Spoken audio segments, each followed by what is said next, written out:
What is up, guys? Welcome back to the channel. So today we're gonna go over some upgrades I've made to my Deskmate. These are probably best things you can add to these tanks because of some minor design flaws, I would say, but things I figured out to kind of add to it. So first, let's start by putting on our orange filter so you guys can get a better view, and then we'll set you guys down here for a moment.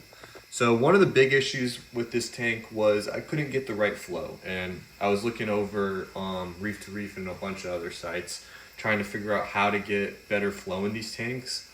And the one thing I found was getting a bigger return pump that was gonna kind of give me more flow, but I didn't want to put a wave maker in here either, so we ended up just going with the bigger return pump.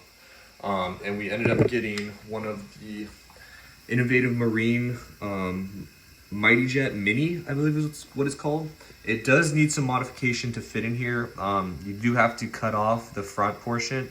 I'll pop up a picture of what it usually looks like, but you do have to cut this, and I used a Dremel tool, but it wasn't too hard at all, and it worked out. And then we've got the random flow generator from VCA. These are the best things you can add to a tank. Every one of my tanks has had one of these in it. They are the best. It makes completely random flow, as you guys can see. Even if you look from underneath the tank too, you can see how random that flow is. And then the torch is just absolutely loving it right now, along with the Gondies. Everything is just super happy with the tank. Couldn't be happier right now. But that was one of the biggest things. But when you do get that, there is a little bit of a drawback because that pump is so powerful. I have it on the lowest setting, which the nice thing is it is controllable. So let me show you guys. You do get a controller with it as well. So I've got it just sitting down here with my other tank stuff. But I can't turn it down anymore. It's on the lowest setting, and that's what I have to run it at. And as you can see, it still pushes the water super high.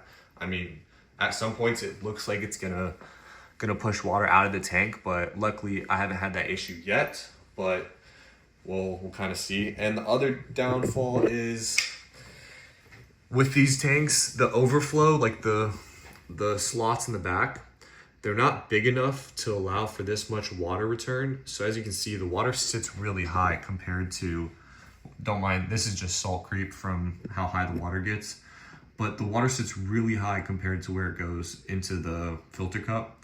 So that is one concern I have. I've been watching this tank super hard. I actually keep just a little blink camera right here so I can check on it if I'm away from home or anything like that, and make sure that it hasn't overflowed or anything bad happened.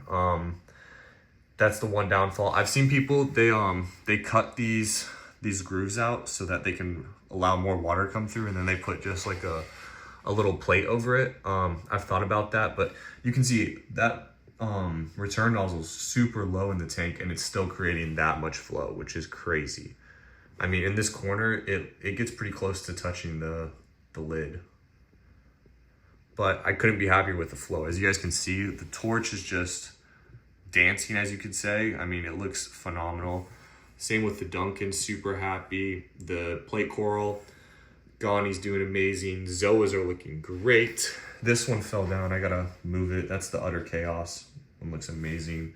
That one's doing all right. And then I threw this hammer in the back because it was looking terrible for a while. And I was thinking maybe it was too much flow or too much light. So we're gonna see how it does here. I think it's doing better, and then my alveopore, I can't get this thing to open for some reason any more than this. And it's like lost its color for some reason. I don't know. Been trying some different things with the tank, but I haven't really decided on anything else yet. And then this hammer is looking great in the back corner, along with the rock flower anemone. Everything's doing great. I can't complain about anything in it. I would say though, one of the biggest things, I'll pop up a video too of what the flow was before. Just wasn't enough circulation, and I personally didn't want to add a wave maker into the tank because I just think the tank's so small, and putting a wave maker in there is just too much. So everything else is doing good though.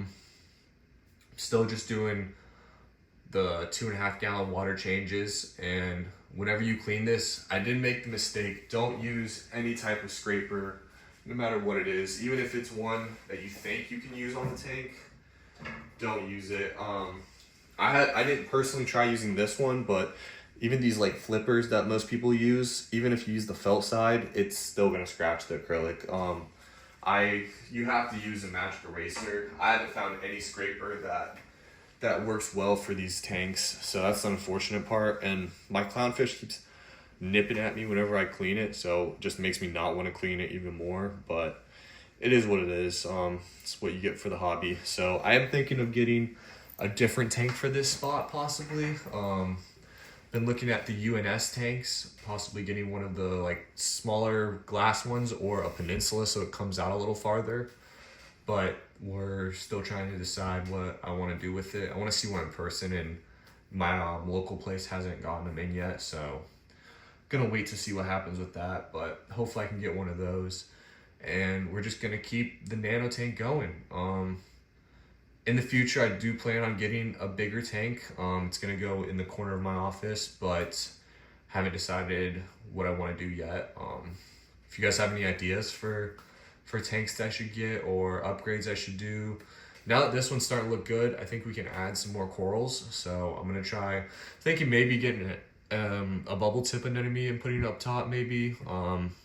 Definitely need to glue these corals. The torch is gonna have to stay here because I had it on a frag rack up here and it was just getting absolutely blown away, like way too much. So I think that's the finally happy place for it. So maybe we try some SPS and see how that does in the tank. I'm not really sure. I don't know what the readings are for this light. I probably should rent a par meter and kind of see what we're outputting, but I've just been trying to keep this tank as easy as possible. I don't want to spend too much time putting my hands in it. I just want to let it grow. So I will say, if you do want to do one of these small tanks, wait it out for a year before you give up, because this tank looked pretty rough up until a year. And now that it's at a year, a little past it, I think, it's really starting to grow. And the colors are starting to look amazing. And I mean, I never had an ugly stage in this tank. I never had algae, no hair algae, no nuisance algae, no cyano, nothing. I mean, this tank has been easy. And I put that all on making sure you have a ton of biomedia back here. I have a bunch of bio bricks. It's rated for like 700 gallons, I think. I have 2 of the ice cap bricks underneath here and then 2 smaller bricks on top. And I mean, that's literally the only filtration. And then my filter floss cup. That's it, and then it goes here. I messed up with my ATO, so it pumped in a bunch, but that should be lower here. But everything else looks good on the tank. I mean, so you guys can see, the colors are looking phenomenal. Everyone who's wondering how I get the tank to look so good too, I use one of these lens caps, and I'm using the 2 orange colored ones, and it just makes everything pop so much more. So that's going. Still got my ATO reservoir and everything down here. And then I had some people asking about what I feed the tank. Coral aminos. I do this every other day. And then I do the Reef Energy AB Plus on the opposite days of this. And then I feed this for my clownfish. He's the only fish in the tank, but I do have a little crab. You're not gonna be able to see him though. But I feed this.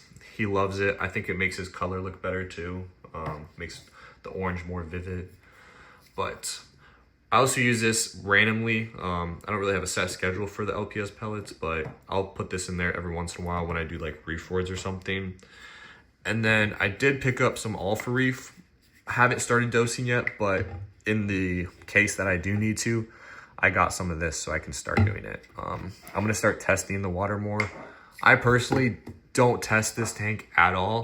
It literally just gets by with water changes, and I'm not even super good about it. Sometimes it's 2 weeks. I try to do every week, but sometimes that just doesn't happen. So it's kind of just a easy tank that I let happen. What happens, happens. But I'm starting to see better growth. It's starting to look better. So all we can do is wait and see. But I do want to add some more corals. So let me know what you guys think we should add to the tank next. And then I think I'm going to do a price breakdown of everything I got on this going so far. Do one for like all the equipment and stuff like that. And then I'll do like a separate section for livestock and kind of give you an idea how expensive this hobby is, because it gets up there. I mean, even though this is a 5-gallon tank, you can make it cheap, but with everything I have into it, if you're paying retail price, it's with the coral and fish, I mean, you're looking at probably $1,500, somewhere in that realm. I mean, just this coil right here, that thing runs $400 from Top Shelf Aquatics. I didn't personally pay that much, but that's how much they retail it for on their site. So I'll kind of go over what kind of cheat codes I've given myself when it comes to buying reef stuff. Buying for other hobbyists is a huge thing. You're gonna get a way better deal doing that than going to the store and paying full retail price for it. But you know, it's a cool hobby. I can't complain. I've definitely spent too much money on it, but it's super fun. So all right, well, we're gonna wrap it up there, and you guys let me know what you want to see next in the next video, and I'll go over whatever you guys want to know. And then let me know suggestions for a new tank, if we should get a bigger one or just try and fill this one fully to the brim and make it super colorful. But all right, guys, catch you in the next one. Make sure to like, subscribe, and let me know what you guys want to see in the comments. Peace out.